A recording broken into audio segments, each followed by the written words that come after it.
So I'll begin where I left off uh, at 9 years old. As I mentioned in uh, the empathic video, that my mom had left, and my dad was physically present. However, mentally, emotionally, he was gone. So it was during this time, I can't remember. I can't recall how this came into my possession. It was a journal, a beautiful journal. It was a beautiful journal, and it was a substantial journal. It was not for a child. It was for someone who really journaled, and it was beautiful. And it was in my possession.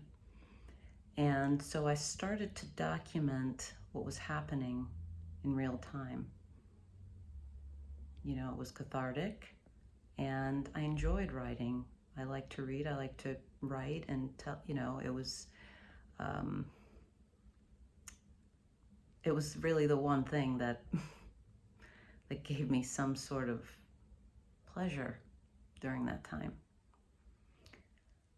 And so I had this journal, and I would, write in the journal, and it was interesting because I would talk to God. I would write to God. It was really interesting, like when I think about it now, asking for his help and, talking to him. So interesting. And so this first incident,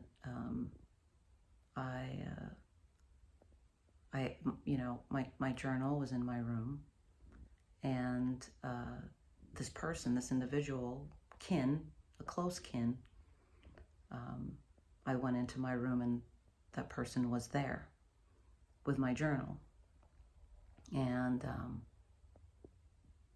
began scolding me for what was in the journal, what I was writing in the journal.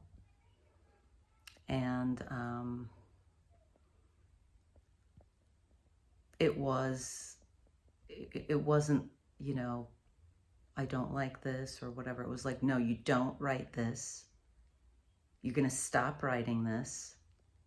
And yes, it was in a very malicious way that this was coming across. And it was surprising because, as I said, this was close kin, and this individual did not like what was being written in my journal, which was bizarre. And so I don't recall if it was taken from me or if I just was, out of fear, just did not ever use that journal again. And I had that journal for years. I was writing in it for years. But it was when this particular kin was back in my space that happened. And I don't recall ever seeing the journal again, or I don't. So that was the first incident that I wanted to share. And during that time,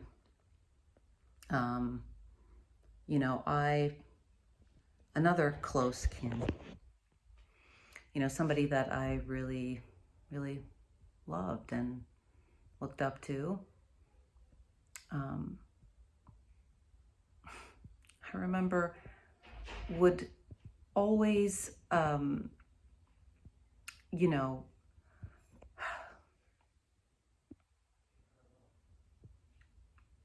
in public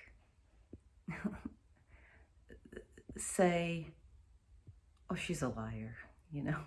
And I remember the first time, you know, as a little girl, that individual said that in public in my presence. I was so gobsmacked because I